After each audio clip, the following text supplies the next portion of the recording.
Okay, occupational hazards. I am here with somebody who I consider colleague, friend, someone who is working, and in his foot is in a lot of doors. His foot is on the speaker circuit. His foot is owning multiple businesses, and accomplished writer, technology speaker, and a great EO member, Mr. Ethan King. Ethan, welcome to the program. Hey, Greg, great to be here. Thanks for having me. Ethan, I think I always like to start with origin story. Mhm. And I know the path to entrepreneurship is you probably weren't, maybe you were 2 years old when you said, you know what, I want to be an entrepreneur. Tell me a little bit about kind of where you started and how you found yourself in the crazy world we call as entrepreneurship. Greg, from an early age, I wanted to be an artist when I grew up. Okay. So, yeah, my parents said, "What do you want to do?" I wanted to be a fine artist, like drawing and painting. That was my thing, and I wanted to do that as a career. And my parents said to me, Ethan, artists don't make any money until after they're dead, right?"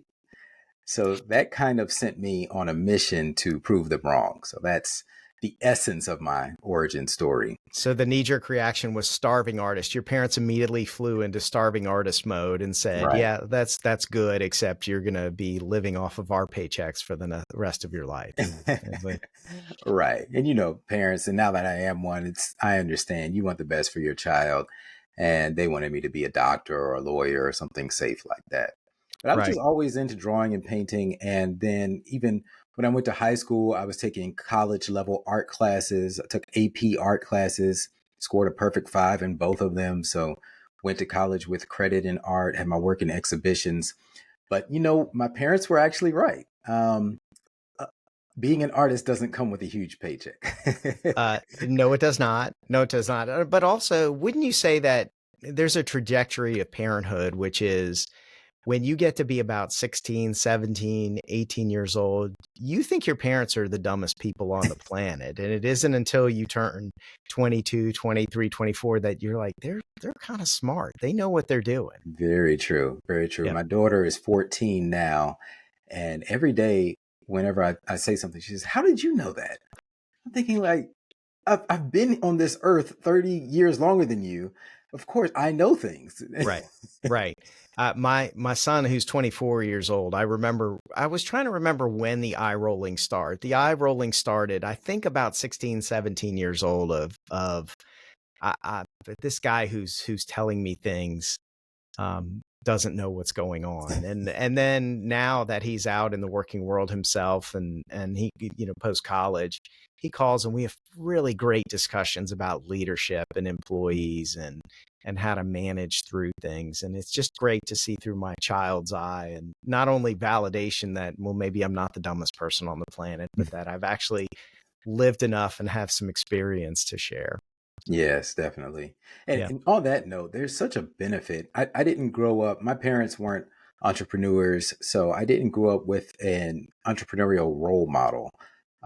So I see the benefit in being a parent. I remember my daughter when she was 4 years old, and we were having a tough time meeting payroll. My wife and I were business partners, and we were talking about it. And she was like, "What's payroll?" So we stop and explain to this 4-year-old kid about payroll and employees and how it works, and she just sat there and soaked it all up. And that was when I realized, wow, what an advantage she's going to have in life. Because I didn't figure that out till I was like 28 or something. Yeah, absolutely. You work in corporate America, and do you think the CEO of Best Buy is up late at night worried about how he's going to make payroll? I mean, it's just, as an entrepreneur, 8 years ago, we did more business than we'd ever done. And I remember running to the mailbox like a crazy person every single day, hoping that the big checks would come in because my consultants got paid monthly, and my customers were paying us net 90. Our big customers were paying us net 90. So month over month, I got to come up with payroll, but that 90 days later, the customer is going to give me what I've got. And that's a real, you're Yeah, right. There's no, there's no big corporate America person sweating payroll. You do your job every month and you expect a check, and, right. interruption of check probably means I'm leaving you. Right. Yeah. Yeah. Absolutely. So you went from art. So I'm still getting the bridge. You got the art. Yeah. Where was the opportunity? Got college was when you uncovered this a golden opportunity for yourself? Well, it was a roundabout path until I got there. So in college, I made some poor choices. We'll say that. Got arrested a couple of times and actually got suspended from college. And I knew that I wasn't quite on the right path. But I was fortunately, so the president of the University of UGA actually called me to his office and suspended me. And I was lucky that he didn't expel me from college. So I was thankful I came back and I finished school, graduated, but then I couldn't get a real job. So I was unemployed in essence for about 2 years while I went to post grad. I went to the Atlanta College of Art. Mhm. In the daytime, I learned digital multimedia and graphic design so that I could apply those art skills to something that would actually make me money. And I didn't have to be eating microwave popcorn for dinner like I had been doing. Right. Right. Yeah. Yeah. Yeah. Ramen noodles and microwave popcorn don't make for a well-balanced diet. So, Oh yeah. man, yeah. When I learned that you could buy pasta noodles and ketchup and have that be a substitute spaghetti, man, that was a broke bachelor's dream right there. Sure. You did what you had to do, Did right? what I had to Yeah. do. Yeah. But in that time, Greg, I my roommate was a bouncer at a strip club here in Atlanta. He said, Okay. "Hey man, I can get you a job working there at nights." But so he got me a job there, and I was a bar back, taking out the trash and cleaning up the strip club. Okay. And that was really my life for about 2 years. And I knew deep inside that there was more in store for me, but I felt trapped in that lifestyle. It's like, okay, this is paying the bills. But I knew I was meant for more. I mean, I was brought up in the church. I couldn't tell my parents where I was working. Couldn't be completely honest with them. And You're I funny, knew Ethan. I did some research on you. That didn't show up in your LinkedIn profile. I wonder they why. didn't. So, Oh, yeah. it's out there. It's on my YouTube and stuff. Right. Right. And I'll tell you how that came out. Sure. It was actually through EO. So we'll Yeah. have to make sure we go back to how that origin story came out because I kept it bottled inside for a long time. I was very Sure. ashamed of that time in my life. And then as the DJs in the strip club caught on that I had art skills and graphic design skills, they hired me to design the flyers and the posters to promote the strip club. So now I was finally working in my field, right? What every Right. college student wants. The problem is my work was so raunchy, I couldn't use it in a portfolio, right? Right. So still feeling stuck. And then one night on my way to the club, I had my wake up call and I got robbed at gunpoint. I got carjacked. And it was the scariest moment of my life. I mean, hands down. I Wow. looked in this guy's eyes and I knew that he wasn't sober. He seemed like he was stoned on something and that if I made the wrong move, he would pull the trigger. So I ran, hopped over a fence, heard my car screeching off in the background behind me. And it was just surreal. He took my phone, everything. So I had to knock on people's doors to get help. But it was in that moment after that, I swore that I would not go back to that lifestyle and that I would figure out the next move. I would use my talent towards something greater and follow. That was a wake up call for me. Sure. Yeah. Sure. What would you say is your first move that says, okay, this is the new path I'm going to be on? So that was your defining moment where you said, I got to get off this path. Right. So what did you do next? What was your move to move in a different direction? For about 30 days, I was in kind of this wait and see kind of happy to be alive. It was like I had this new lease on life and I was trying to figure it out. But I doubled down on my website, polishing it up, um, showing off the work that I had done that I could show. And lo and behold, I believe that where you point your energy, that will expand, right? Where focus goes, energy flows and things expand. And then I ended up landing a full-time job at a newspaper as a graphic designer. And I also got an email from the Tyler Perry company. This was Tyler Perry before he was like the movie star and producer, Tyler Perry. He was doing stage plays. And their company reached out to me since I was a freelance graphic designer to design all of the merchandise and the playbills and the graphics for all of Tyler Perry's plays. Wow. And I ended up doing that for about 10 years. He was a really great client while he was doing plays of mine. What an amazing opportunity. Oh, yes. That's it's just something I believe. I believe everything happens for a reason. I'm kind of one of those people, and who'd have thought that, you getting carjacked and that defining moment and saying I need to do something different would lead you down an entirely different path, but look, but opened up other opportunities for you. So Right. How many times in life are we scared to take that leap into the unknown? So it just keeps us frozen where we are. But a lot of times you take that leap and there's so much more for you on the other side of that. But it takes courage, and sometimes life will push you if you aren't courageous enough to take the leap yourself.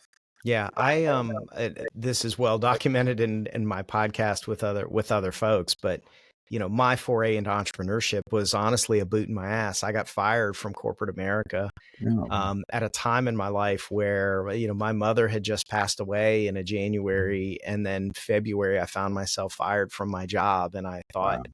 something is what I left that day one. And my wife, we had 2 kids at home, and my wife goes, "What are you going to do?" And I just knee jerk reaction. I said, "Well, I'm going to be an independent consultant." I'm like, I didn't think unemployment. I didn't think no job. I thought I'm going to be an independent consultant. And the first call I got was from the former president of the company who fired me. He says, "What are you doing now?" And I said, "Why, I'm an independent consultant."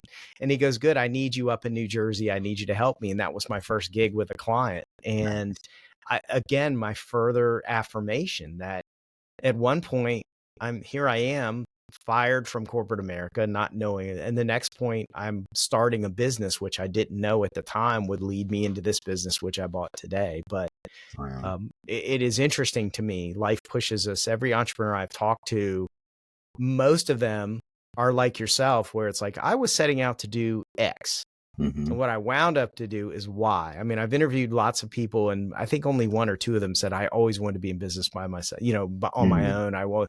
I had lemonade stands when I was a kid. I sold T-shirts. I sold whatever. Most of them Hmm. are I was in doing X, and then suddenly I found myself doing Y. Right.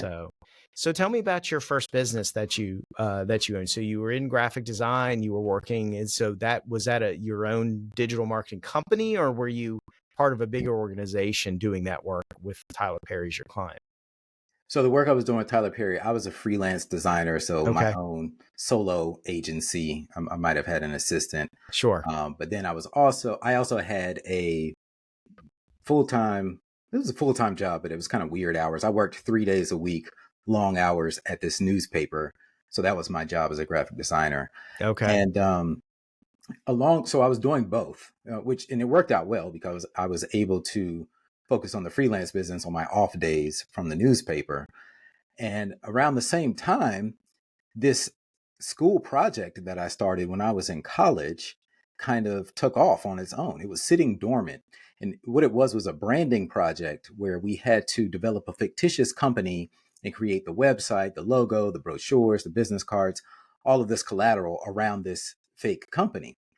Well, I'd bought a real website. I had just pledged in my fraternity, and I was designing all of this Greek fraternity and sorority paraphernalia for everyone on campus. So I said, oh, well, for this project, I'm going to create a website called stuffforgreeks.com. And that had been sitting there dormant for 2 years. And then we started getting real orders from across the country from people we didn't know. And I was like, wow, this is a real business. So my girlfriend at the time, we went half on it. We seeded that business with $700. She put in 350. I put in 350, and we grew it.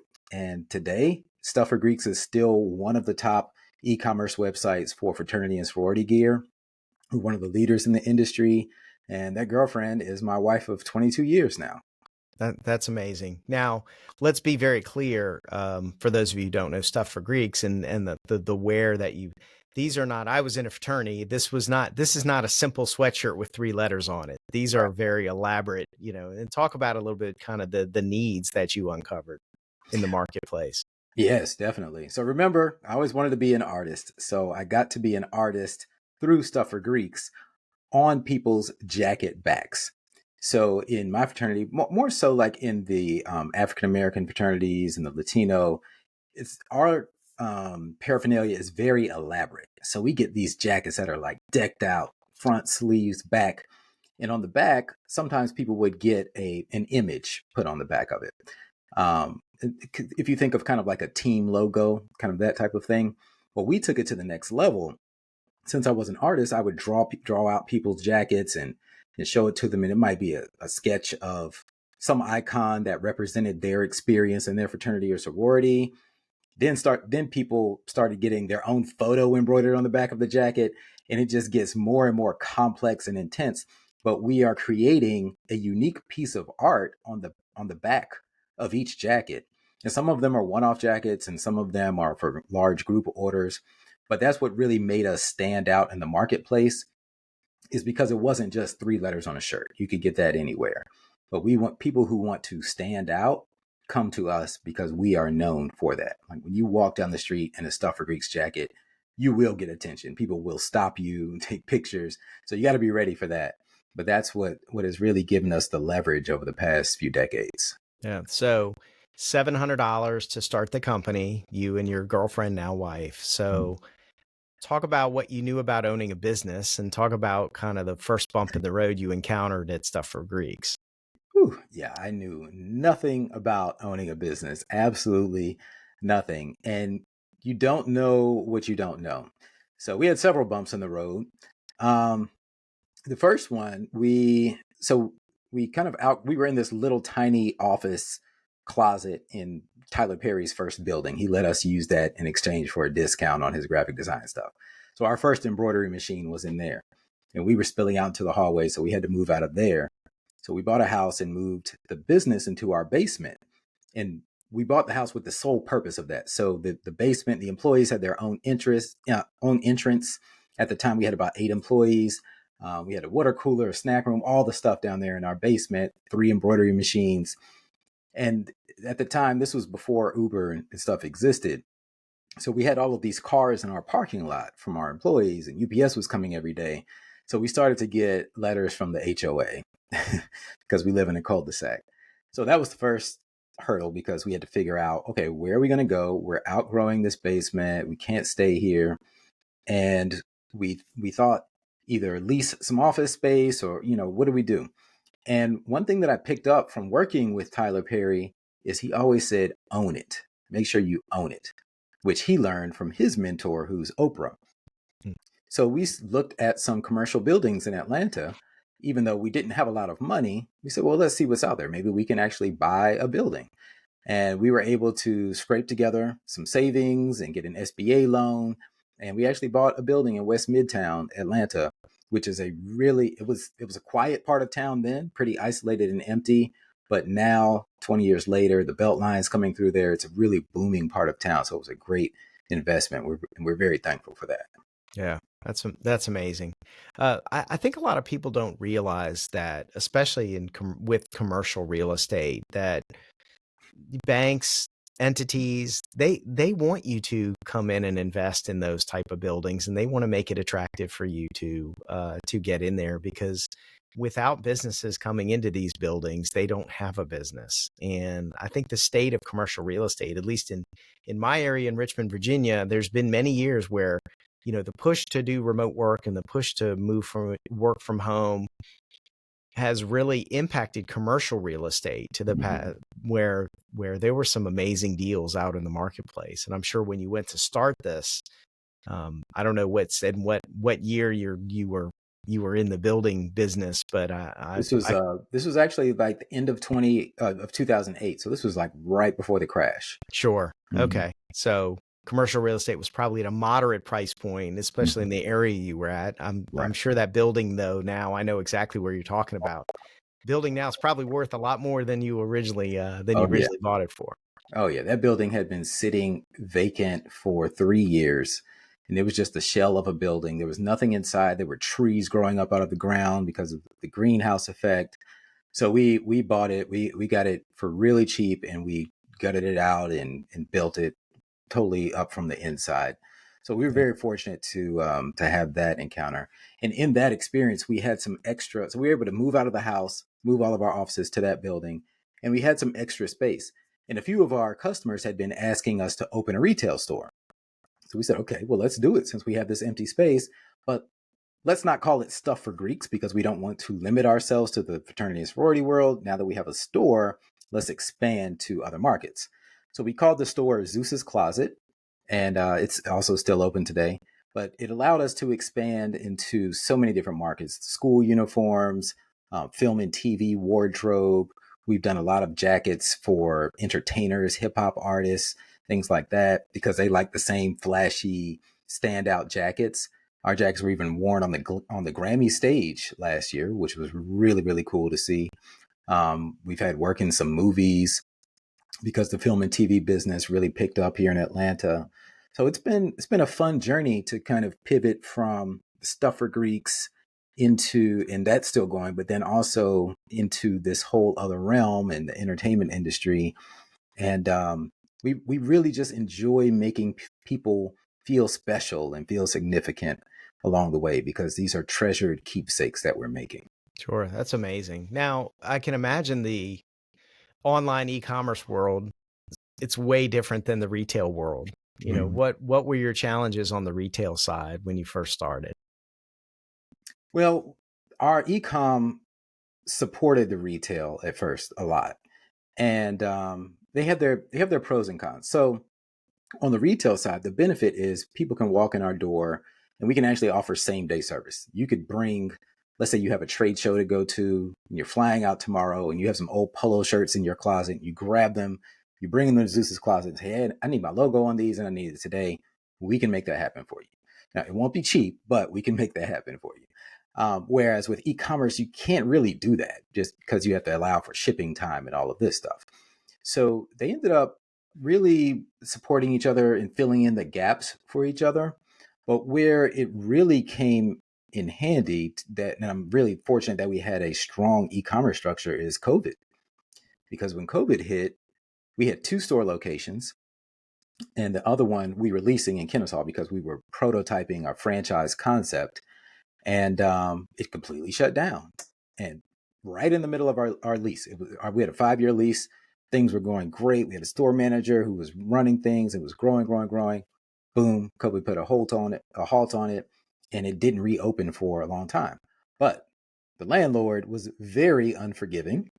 Our contract that we signed was airtight, and we had to pay every single dollar of that lease, even with zero money coming in.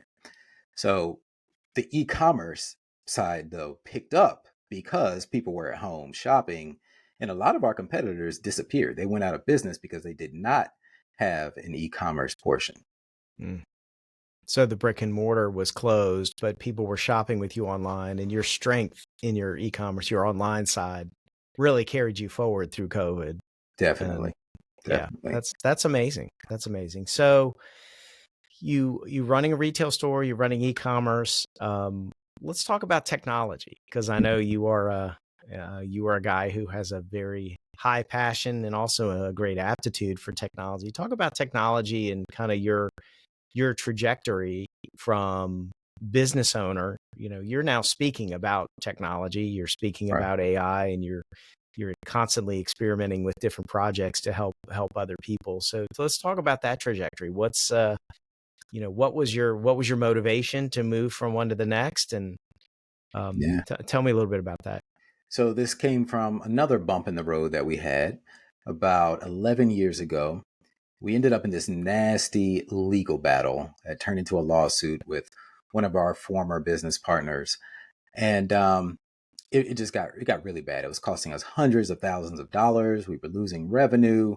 We had to let staff go. So our business really shrank. And I had to make a choice: either fight and save the business and keep drowning in debt from the legal fees, or give up, file bankruptcy. So we were literally faced with that choice, and I chose to fight. But I knew that in order to fight, I needed to keep the marketing going, because business without marketing is dead. So I had to figure out, well, how can I keep the marketing going without having to hire humans that I need to pay a paycheck, because I didn't have any extra resources. So that's when I first got into marketing automation. And I went to a 3-day workshop, learned how to automate all of our emails and drip campaigns, and then later learned how to automate our social media. And I just fell in love with it because it was something that I could do, me, non-techie guy, art major in college. If I could figure this stuff out, anybody can figure it out. And I just went automation crazy. In fact, I developed the mantra that I talk about in my first book, Wealth Beyond Money. Whenever you're faced with a task or something that you have to do in your business and you're trying to get it off of your plate, you need to eat it, EAT.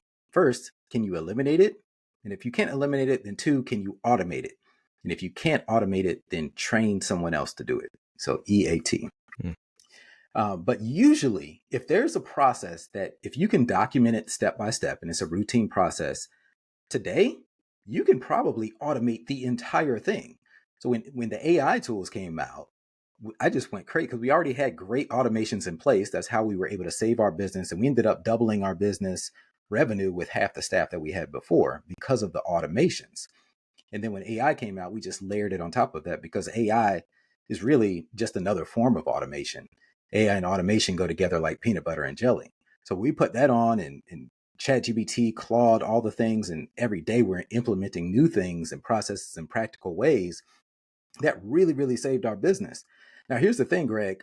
I didn't really talk much about technology on my speaking circuit until about 3 years ago because I thought everyone was already doing it. Right. I was Right. like, isn't every business doing this? And then when I spoke to the EOers and when we were in Cape Town at GLC and I was doing the marketing for our EO chapter, EO Atlanta, well, I created a GPT to handle all the marketing because this is a volunteer role.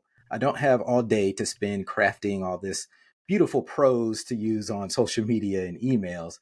So I created a custom GPT to automate the process because that's where my mind goes first. How can I leverage technology to make this more simple? And I shared that with the other marketing chairs from EO chapters around the world. And people were coming up to me afterward like, hey, can you share that with my chapter? Can you teach businesses how to do that? And I said yes and yes because I really, really enjoy it. And now it's what I do pretty much full time. I really only work in Zeus's Closet 1 day a week. But we released the book, ChatGPT to Double Your Business in 90 Days, came out at the end of last year, and we're constantly updating it and pushing out new versions because you have to at the rapid pace that AI is changing. And Right. I go around the world teaching workshops, and I love every bit of it. I'm so passionate about it.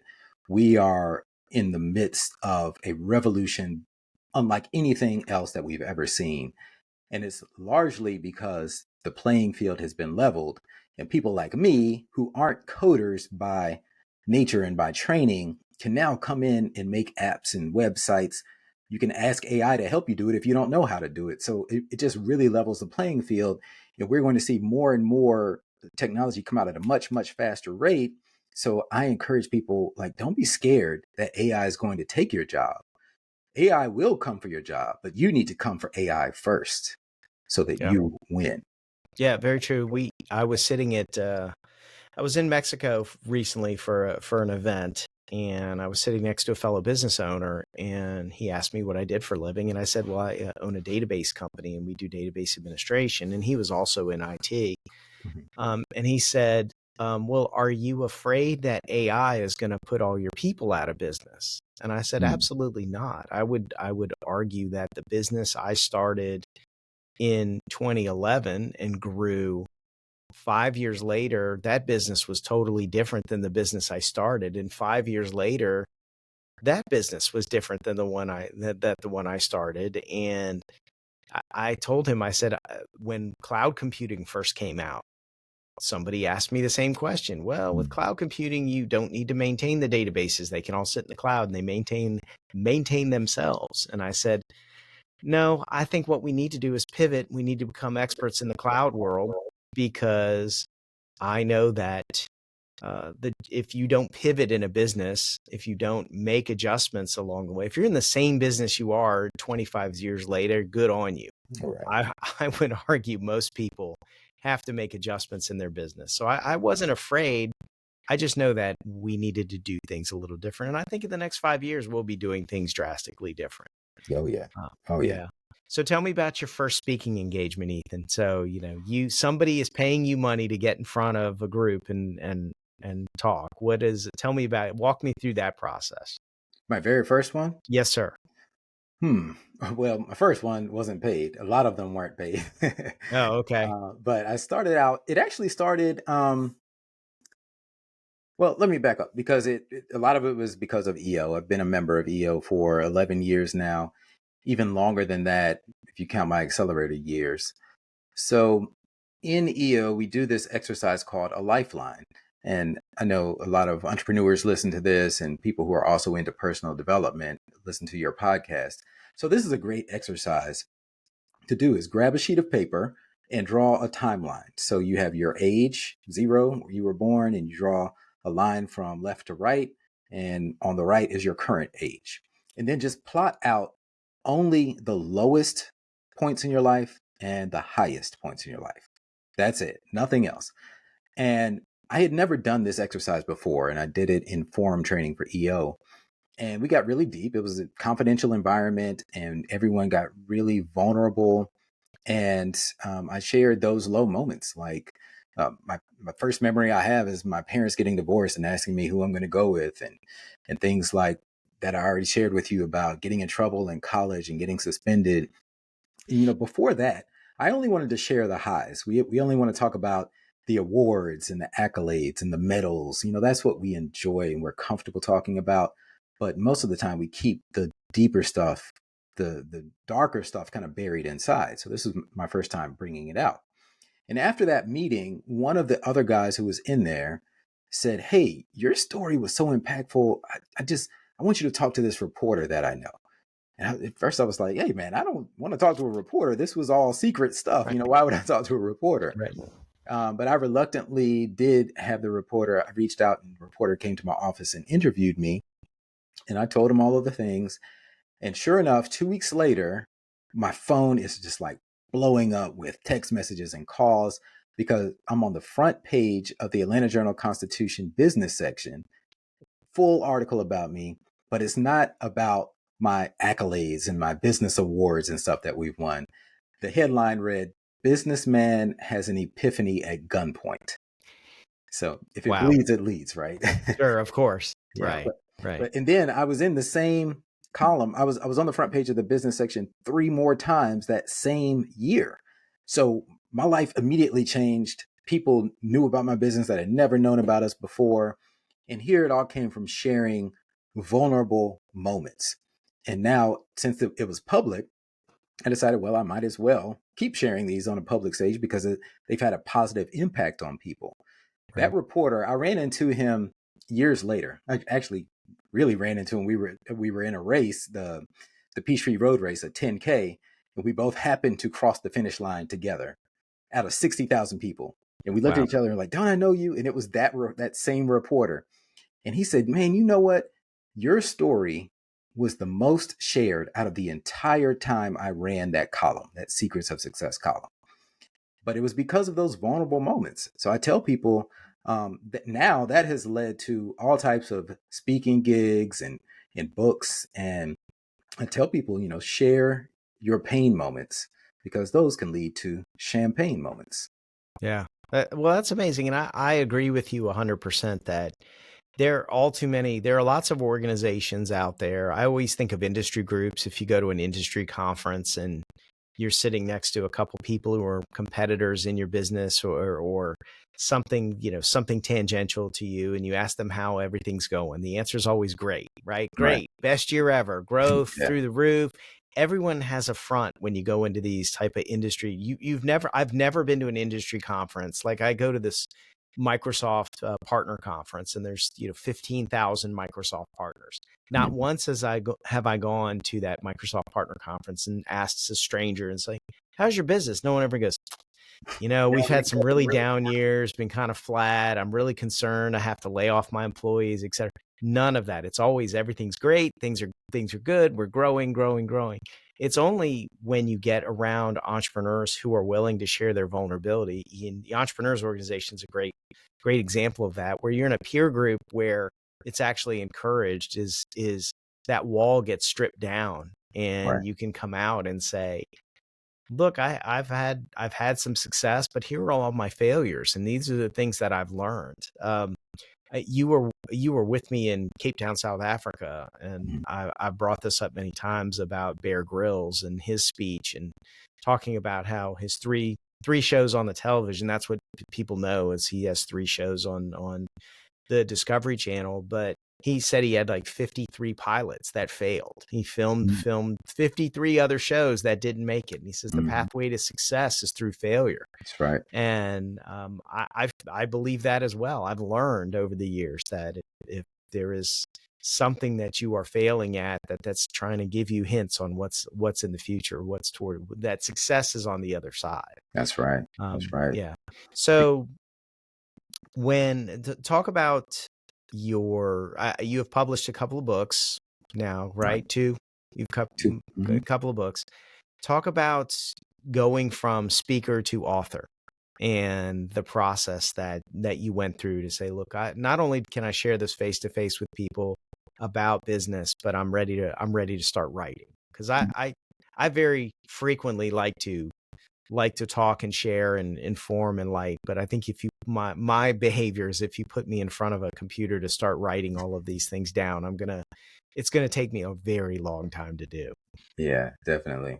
Well, to actually answer your last question, because I didn't quite answer it, but my first speaking gig, we did this thing called EOX in Atlanta 10 years ago, and it was modeled after TEDx.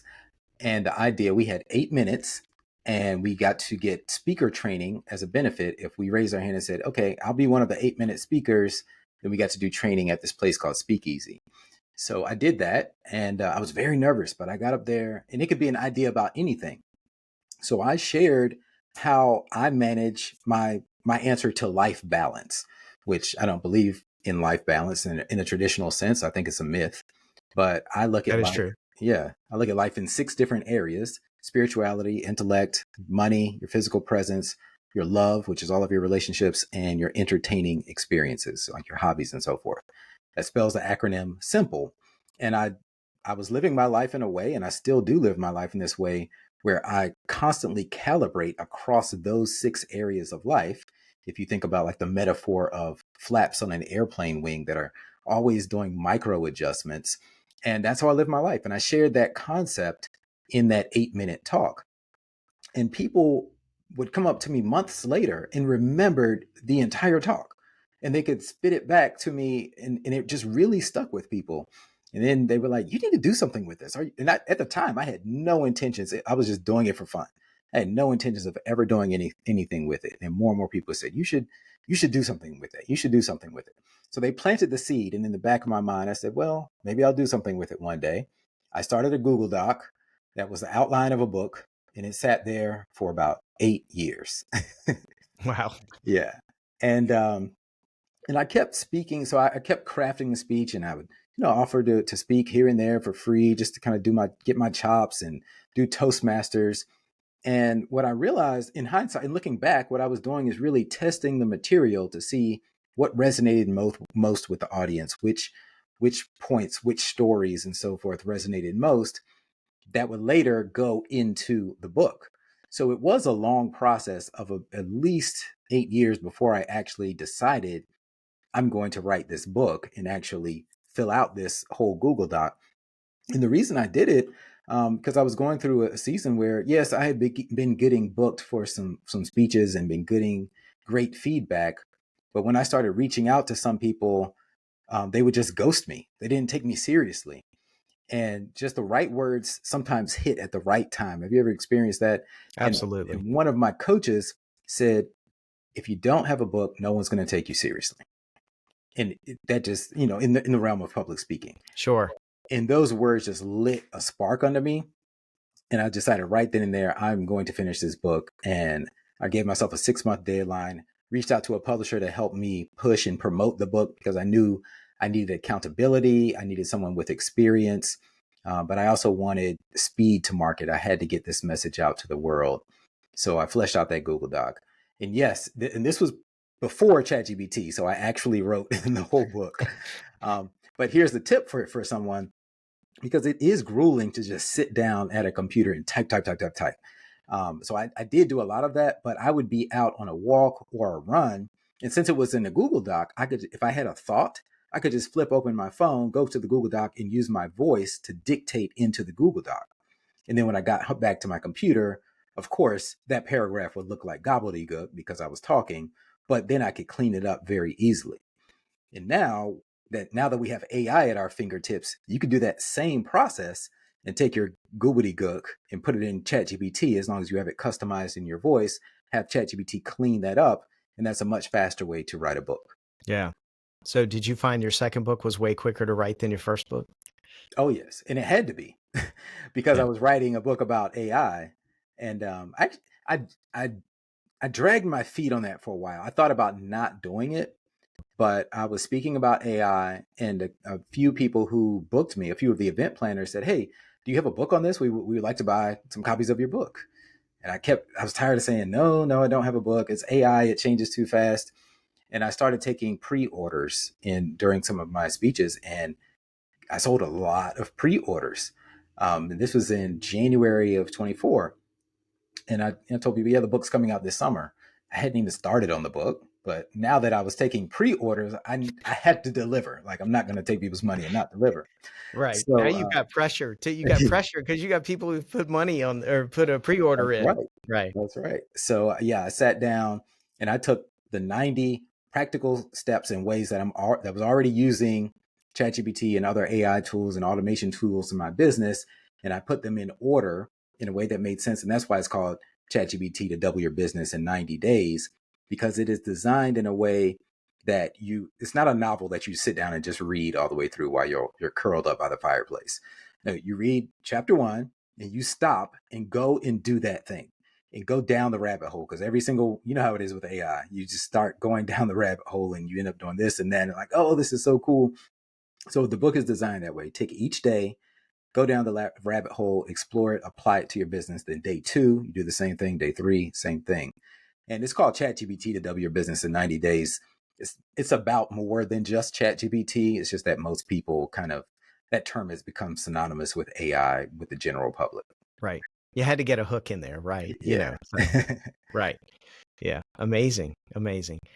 So what's one thing that you would say from the entrepreneur side? What's one thing that you would tell others about the entrepreneurial journey that maybe they don't know, or they assume about you, or they assume about business? And what's one or two things you'd want to impart on somebody saying, you know what, I, this this Ethan guy's inspired me to think about doing my own thing. What would you tell them?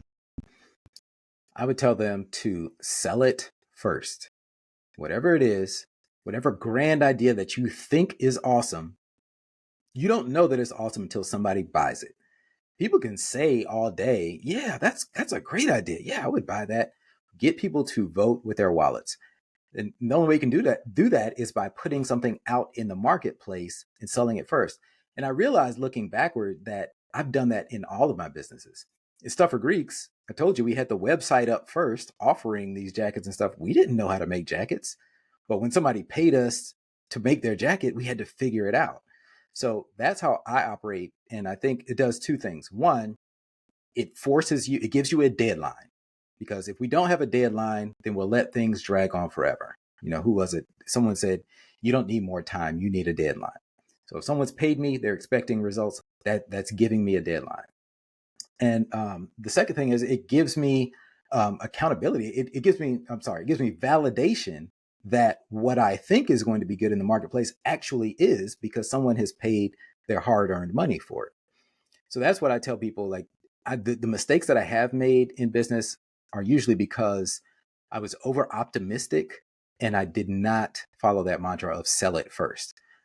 I would invest a lot of money in an idea and put it out there only to be met by silence and crickets from the marketplace. Interesting. Yeah. What's the percentage you think of people who go, oh yeah, you should do that. You should do that for a living. Then when it comes time, it's okay, I did it. Would you buy it? And they're like, no, Right. I'm not buying it. Right. It, And it's it, discouraging. yeah. Yeah. People are very encouraging of you to start something when it's not their money or their Right. investment or their time. But then when it comes to time on the other side to buy it, it's okay. I did this. Now, are you going to support it? No, Correct. I'm not going to support it. So, That's right. very, very interesting. Okay. Well, last question for you, which is you're in business with your wife. She's your partner. Mhm.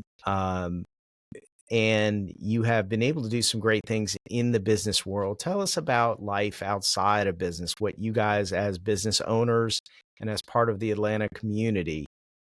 Tell me what is you mentioned spirituality, you mentioned your dedication to the area, to your entrepreneurs group, etc. Tell me what you and your wife have learned about the Atlanta community as a business owner, and where that lies on your importance scale. What we learned about the Atlanta community as a Sure. business owner. Yeah. Um, Atlanta is a very special place and it has changed so much over the years.